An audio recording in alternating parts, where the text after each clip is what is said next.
Number आहे काहीच माहित नाही। आणि या ठिकाणी मी आपल्याला एवढं सांगेन, लोक म्हणतात राष्ट्रपती राजवट लावा। कशासाठी राष्ट्रपती राजवट काय अशीच लागते? आज या राज्यामध्ये 210 आमदारांचं बहुमत आपल्या सरकारच्या पाठीशी आहे, तुमच्या या सरकारच्या पाठीशी आहे।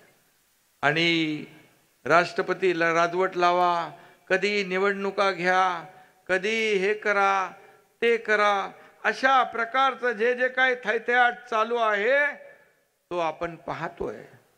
आणि म्हणून कुठल्याही घटनेला, कुठली गुन्हेगारी घटना घडली त्याला कधी सरकार पाठीशी घालणार नाही। गुन्हेगाराला पाठीशी घालणार आहे सरकार आपलं नाही। तुमच्या काळामध्ये तर हनुमान चालीसा ज्यांनी म्हटलं त्याला तर जेलमध्ये टाकून दिलं, त्याच्यावर देशद्रोहाचा गुन्हा दाखल केला। आज कितीतरी असे प्रकार झाले की त्यावेळच्या सरकारला काय म्हणायचं, गृहमंत्री जेलमध्ये गेले, तेव्हा राष्ट्रपती राजवट लावायची आठवण आपल्याला आली नाही। आज केंद्रीय मंत्री नारायण राणे यांनी काहीतरी म्हटल्यानंतर ताबडतोब त्यांना जेलमध्ये घातलं, जेवणावरून उठवण्याचं काम केलं।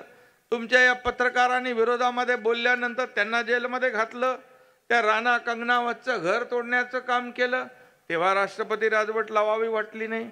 अशा किती किती किती घटना झाल्या। परंतु आपल्याला मी एवढंच सांगेन की आज ज्यांनी आपल्या मित्र पक्षाशी बेईमानी केली, या महाराष्ट्रातल्या जनतेने शिवसेना भाजपा युती म्हणून आपल्याला निवडून दिलं होतं। सरकार शिवसेना भाजपा युतीचं येईल अशा प्रकारची सगळ्यांची अपेक्षा होती। पण दुर्दैवाने आपण काय केलं आणि खरी बेईमानी, खरा विश्वासघात त्या 2019ला आपण केला। आणि आम्ही शिवसेना वाचवण्याचं, धनुष्यबाण वाचवण्याचं काम केलं। आणि म्हणून आज जनता जिकडे आपण जातोय तिकडे जनता साथ देते आहे। जर मला सांगा, आपण कुठलंही चुकीचं पाऊल उचललं असतं, या महाराष्ट्रातल्या सर्वसामान्य लोकांनी आपल्याला साथ दिली असती का? आज या ठिकाणी आशिष तर माझ्या सोबतच होता।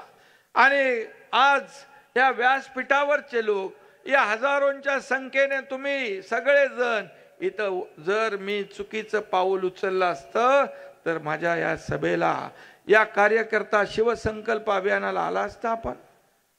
मी आपल्याला मनापासून धन्यवाद देतो की या एकनाथ शिंदे हा सर्वसामान्य तुमच्यातला कार्यकर्ता, एक शेतकऱ्याचा मुलगा आज मुख्यमंत्री झाल्याचा तुम्हालाही आनंद झाला आणि म्हणून तुम्ही विश्वास माझ्यावर दाखवला, त्याबद्दल मी आपला मनापासून आभारी आहे। खऱ्या अर्थाने एक शेतकऱ्याचा मुलगा मुख्यमंत्री झाला हे पटलं नाही का? आपल्या जागीरदारांचं सगळं म्हणजे त्यांनाच मुख्यमंत्री व्हायचा अधिकार आहे।